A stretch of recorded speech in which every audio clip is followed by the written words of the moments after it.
The iconic I Love Tacos So Much wall here at Viva Tacoland near the Pearl has gotten a new facelift to honor victims of Hurricane Harvey. If anything was going to make me do this, it's for my love for the people in Houston right now that are hurting. Yesterday when I was watching the news and I saw a little boy on a roof waiting to be rescued, it kind of hit me.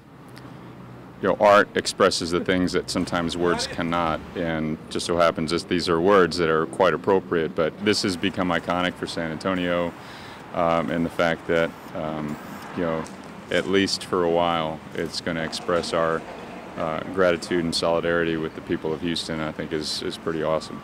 Everyone that posts a picture to Instagram, we're going to take $1 from every picture posted with the hashtag I Love Houston So Much, and we're going to donate that to local charities that are helping the victims of Hurricane Harvey. Get out to the 100 block of West Grayson Street over to Viva Tacoland and take a picture with our work of art that shows our neighbors how much we love them, our solidarity with the people of Houston, Texas.